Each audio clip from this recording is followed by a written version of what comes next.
देखो देखो कौन आया, शेर आया, शेर आया। देखो देखो कौन आया, शेर आया, शेर आया। अहमद भैया जिंदाबाद, जिंदाबाद, जिंदाबाद, जिंदाबाद। अहमद भैया जिंदाबाद, जिंदाबाद, जिंदाबाद।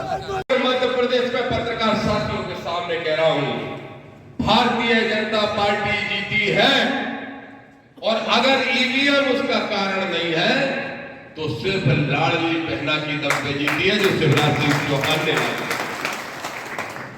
और एक और बात कह रहा हूं, 2018 में भी शिवराज सिंह चौहान नहीं हारे थे। शिवराज सिंह चौहान ने अकेले चुनाव लड़ा था। एक भागर के बेटे ने, किरार के बेटे ने, किसान के बेटे ने 15 साल राज्य कर लिया था, इसलिए मोदी अमित शाह को अच्छा नहीं लग रहा था। सोचो कि जो पार्टी जो भाजपा 15-15 विधायक तोड़ लेती है, कितने आज थी कांग्रेस की सीटें? 114। हिसाब लगा लेना देवेंद्र, कितनी आई मोबाइल भाई? 114। और बीजेपी की कितनी आई थी? 18 की बात कर रहे हैं, 109। अंतर कितने को? तो 5 सीटें, 14 और 9 में कितने? शिवराज जी ने फोन लगाओ, पूछा दोनों से, ये बीजेपी के बड़े जो टॉप रंगा बल्ला बैठे हुए, उनसे पूछा कि भैया बना दो सरकार। बोले नहीं, तोड़ फोड़ नहीं करना। और सब राज्यों में 25-25 तोड़ रहे थे। आप ही सोचो कि जो पार्टी 18 महीने बाद 25 विधायक तोड़ सकती है, उसने शुरू में 5 विधायक तोड़ के अपनी सरकार क्यों नहीं बनाई? पता है, क्योंकि शिवराज सिंह चौहान को श्रेय मिल जाता और वो नरेंद्र मोदी की गद का नेता बन जाता। ये पिछड़े वर्ग की हैसियत है। अब ये दोनों एक कैसे हैं? मैं कह रहा हूं कमलनाथ जवाब दे दे अगर गलत है मेरी बात तो। भोपाल में बोल के आया हूं, मुंह दुखाए फिर रहे हैं। अडानी ने बनवाई थी सरकार, अडानी दोस्त कमलनाथ का और अडानी दोस्त मोदी का, और हो गई थी डील कि बन जान दो, तुम्हारा शिवराज भी निपट जाएगा कांटा और मेरी सरकार कुछ दिन के लिए बन जाए। ऐसे बनी थी सरकार। सोचो कि वो भारतीय जनता पार्टी जो रोज किसानों के साथ छल करती है, वो हमारे लिए किसी कीमत पे जो संविधान को खत्म करती है, वो हमारे लिए अच्छी नहीं हो सकती। जब वो अच्छी नहीं हो सकती तो अच्छी का कांग्रेस हो जाएगी। सोचो, गोविंद सिंह की कांग्रेस, घनश्याम सिंह की कांग्रेस, केपी सिंह की कांग्रेस, लक्ष्मण सिंह की कांग्रेस, जयवर्धन सिंह की कांग्रेस, यादवेंद्र सिंह की कांग्रेस और दिग्विजय सिंह की कांग्रेस। ये तुम में से किसी गरीब के लिए अच्छी हो सकती है? अरे 10 साल जिसने रात दिन एक किया, जब वो हमारे नहीं हुए तो वो क्या तुम्हारे होंगे भाइयों? इसलिए कह रहा हूं कि मध्य प्रदेश में हम नया विकल्प देने वाले हैं और जिसकी शुरुआत सेवड़ा से ही करेंगे। ऐसा विकल्प जिसमें सिर्फ किसान की बात सुनी जाएगी, जिसमें सिर्फ किसान और गरीब का राज्य होगा। ऐसा राजनीतिक दल आपके सामने खड़ा भी होगा और ऐसा राजनीतिक दल इस प्रदेश में राज्य भी करेगा। यकीन मानो, मध्य प्रदेश में जब मुख्यमंत्री की बात होती है तो मालूम आपके दिमाग में क्या ख्याल आता हो? मुख्यमंत्री कैसे बन जाएंगे?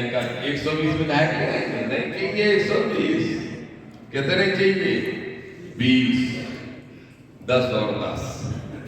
जिस दिन 20 एमएलए आ गए उस दिन कमलू कक्का हो, चाहे शिवराज भैया को तो बेचारे को मना ही नहीं रहे, चाहे कोई भी हो, ये दोनों हाथ जोड़ के खड़े होंगे कि हमें समर्थन दे दो और डिप्टी सीएम बन जाओ। उसी दिन मैंने तय कर लिया है, ना बीजेपी में ना कांग्रेस में, नई राजनीतिक ताकत भारतीय संविधान के रचयिता बाबा साहब डॉक्टर भीमराव अंबेडकर हो, छत्रपति साहूजी महाराज हो, महात्मा ज्योतिबा फुले हो, कांची राम हो, मुलायम सिंह यादव हो, इन सब की विचारधारा को एक साथ एक प्लेटफॉर्म पर लेके इस मध्य प्रदेश में पिछड़ों की, किसानों की, गरीबों की पार्टी स्थापित करने के लिए हम जा रहे हैं। मेरी बात चंद्रशेखर भाई से होगी और इसकी शुरुआत इसी लोकसभा चुनाव से कर रहे हैं। इसी लोकसभा में भिंड नदिया में अच्छा कैंडिडेट ढूंढ रहे हैं, भिन्न रहती है,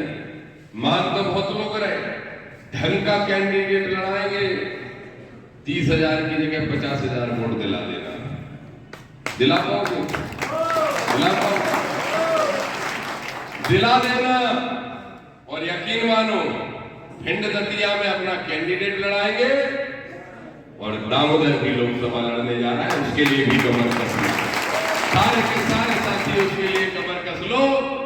ये क्या मिटाएंगे हमारी हस्ती, मेरी बस्ती को तो गरीब और किसानों ने बनाने का काम किया है, क्या होगा?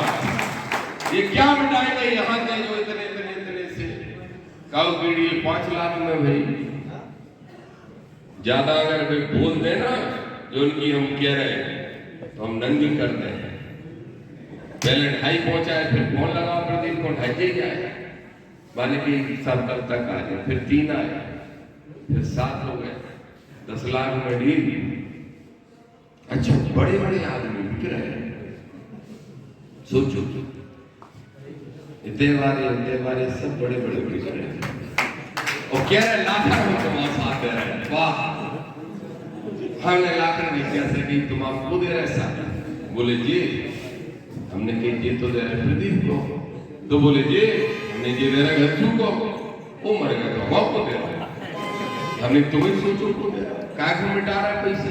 मुझे दुख है, मैं ईमानदार, मुझे दुख है, पीड़ा है लाखन सिंह यादव के लिए, मुझे मेरे हारने का दुख नहीं, मुझे हारने का गम नहीं, लेकिन वो उस आदमी को षड्यंत्र का शिकार बना के और इतने पैसे का नुकसान करा दिया।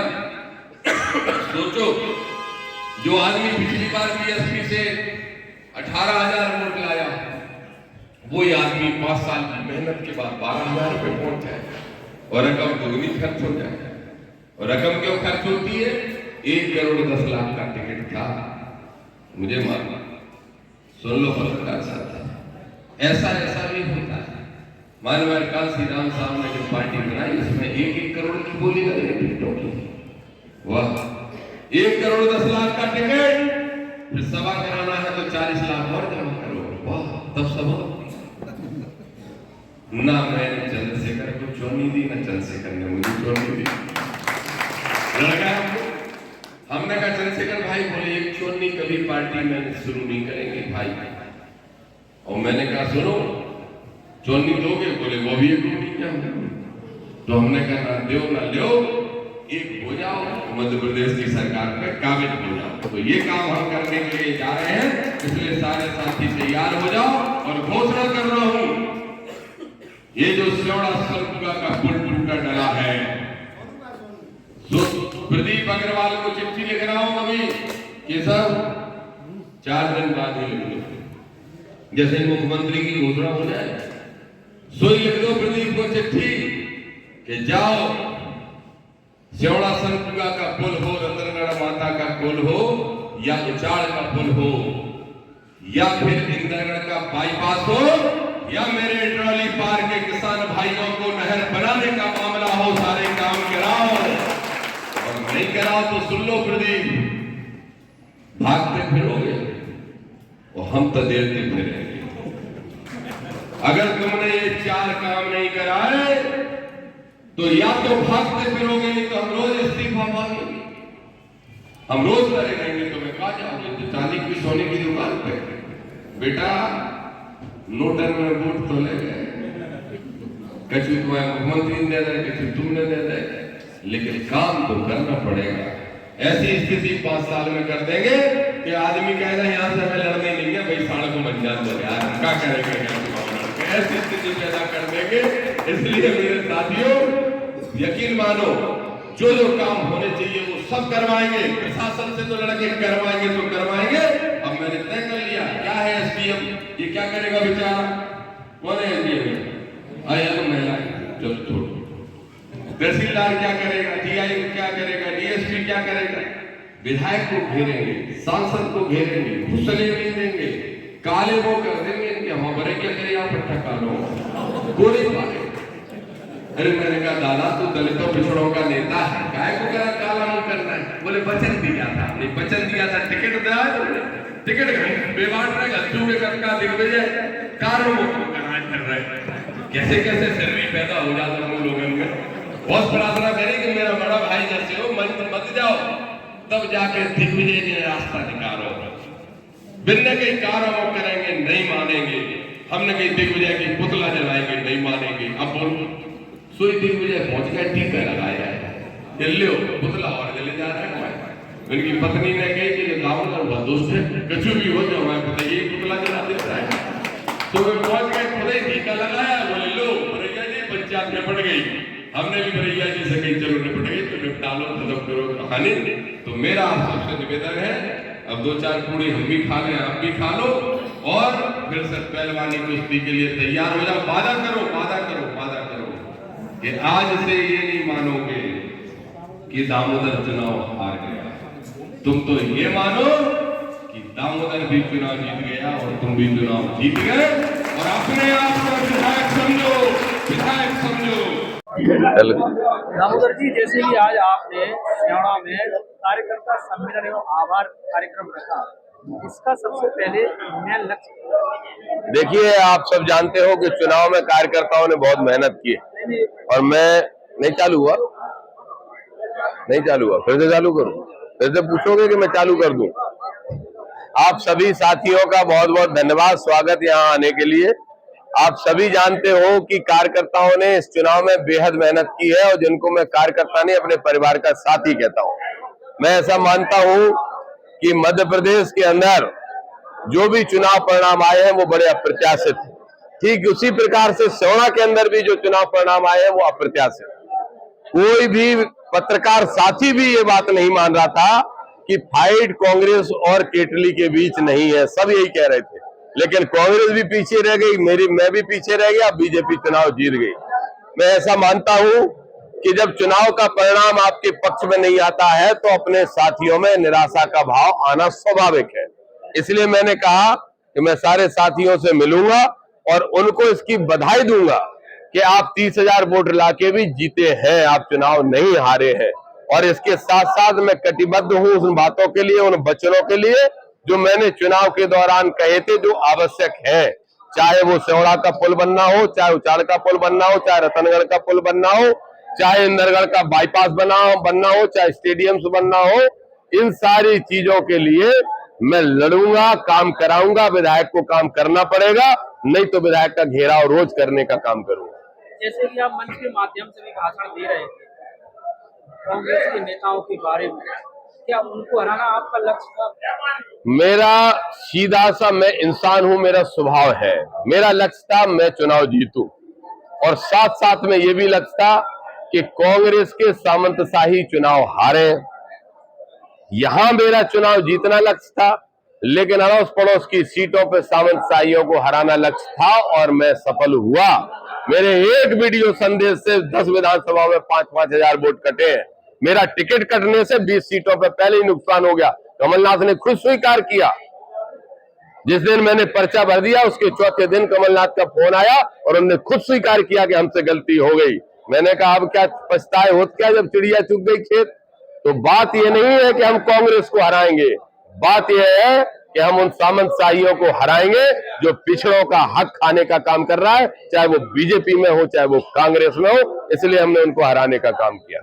जैसे कि लगातार आप जो है वोटिंग के पहले दावा कर रहे थे कि मैं जो है जीत रहा हूं और एक बड़े अंतराल से जीत रहा हूं, क्योंकि आप तीसरे नंबर पे आए, लगभग 30,000 वोट आपको मिले हैं, क्या कहना चाहिए? देखिए, दावा मैं क्या कर रहा था, आकलन सभी का था। सीआईडी की रिपोर्ट 6 रिपोर्टें गई हैं, 6 की 6 रिपोर्ट आप सीआईडी की निकलवा लीजिए जिले की। उन्होंने कहा कि कड़ी टक्कर है आजाद समाज पार्टी और कांग्रेस के बीच, लेकिन एज है आजाद समाज पार्टी को। एसबी की रिपोर्टें ले लीजिए तीनों उठा के। आप पत्रकारों ने सर्वे किए, आपको खुद पता है, कोई नहीं कह रहा था बीजेपी जीतेगी। 2 काम हुए हैं। शिवराज सिंह चौहान जी बहुत उस्ताद आदमी है, इसीलिए वो शासन कर रहे हैं 15 साल से।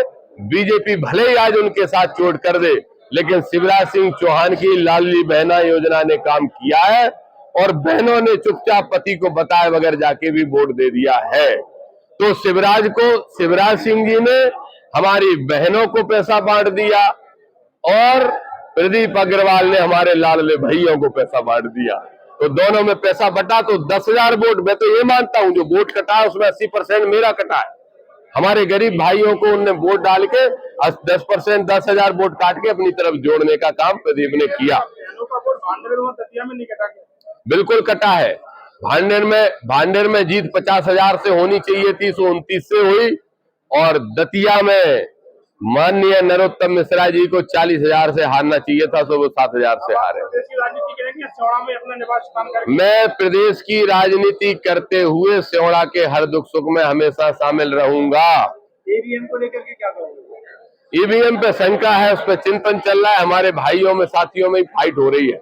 मैं कह रहा हूँ ईवीएम की गलती नहीं, ये सब कह रहे ईवीएम की गलती है। मैं एक ही बात कहूंगा, आपने अच्छा सवाल पूछा है, अगर ईवीएम में कमी है तो भांग खा रखी है क्या राहुल गांधी ने, कमलनाथ ने, दिग्विजय सिंह ने, अन्य दलों के लोगों ने? जाओ जाके घोषणा कर दो कि अगर ईवीएम से चुनाव कराओगे लोकसभा का तो हम चुनाव नहीं लड़ेंगे, कल ईवीएम बंद हो जाएंगी और मतपेटी आ जाएंगी। अब आप लोकसभा का चुनाव की तैयारी हो रही है, प्रदेश में आजाद समाज पार्टी कितने उम्मीदवार बने? मेरी अभी बात चंद्रशेखर आजाद जी ये घोषणा करें तो ज्यादा अच्छा है, क्योंकि वो पार्टी के राष्ट्रीय अध्यक्ष है और मैं अनुशासित साथी हूं उनका। ये कायदे से सिस्टम उनका है कि वो घोषित करें, पर मेरी जो अप्रोच में सीटें हैं वो 6 सीटें हैं। उन 6 सीटों पर चुनाव लड़ने की तैयारी इंटरनली मैंने चालू कर दी है। मैं स्वयं भी लोकसभा लड़ने जा रहा हूँ। विधानसभा की पब्लिक वैसे परेशान थी बीजेपी से, और अभी 29,000 वोट आपके आए हैं, तो इस प्रकार से लोग परेशान तो होंगे जब बीजेपी की सरकार फिर से आ गई, तो उनके लिए क्या करेगा? जो पब्लिक को परेशान करेगा, नीम का हरा डंडा तोड़ के उसको खदेड़ के बाहर निकालूंगा। खुलेआम कह रहा हूं। कहते हैं गुंडागिर्दी करेगा दामोदर, करेगा गुंडागिर्दी उन नेताओं पे जो पब्लिक को लूटने का काम कर रहे हैं, उन अधिकारियों पे जो जनता को लूटने का काम कर रही है। जनता की रक्षा करूंगा, इन सब पे गुंडागिर्दी करूंगा। जैसे कि 3 दिसंबर को परिणाम आए और इतना समय होने के बाद भी भारतीय जनता पार्टी बहुमत से सरकार आई है, लेकिन अभी तक मुख्यमंत्री घोषित नहीं कर पाई, क्या कहना चाहिए? इसलिए नहीं कर पाए क्योंकि वो शिवराज सिंह को बनाना, शिवराज जी उनके गले की फांस बने, ना इनको उगलते बनता है ना लीलते बनता है। इनको डर लग रहा है कि वो 40-50 विधायक तोड़ के ना ले जाए। देखिए, शिवराज सिंह चौहान का सानी कोई है नहीं भारतीय जनता पार्टी के अंदर, लेकिन वो ऊपर वाले शिवराज सिंह को नहीं बनाना चाहते, इसलिए असमंजस की स्थिति, कसमाकस की स्थिति जारी है। जैसे कि अभी आप मंच के माध्यम से बोल रहे थे, आप मुख्यमंत्री बनने की बात बोल रहे थे, जबकि आप विधायक का चुनाव हार चुके हैं। आप इस चुनाव से आपको क्या सबक मिला कि आप जो आगे का लक्ष्य प्राप्त कर सकें? मेरा लक्ष्य यह है, एक सीट पर षड्यंत्र करके ये हरा सकते हैं, लेकिन अब मैं 60 सीटें लड़ने जा रहा हूं अपने साथियों के साथ। अब कौन कौन सी सीटें हराएंगे? अरे 2 हरा दोगे, 5 हरा दोगे, 10 हरा दोगे, 20 हरा दोगे, अगर मेरे 20 MLA भी आ गए तो भी हम मुख्यमंत्री बन जाएंगे।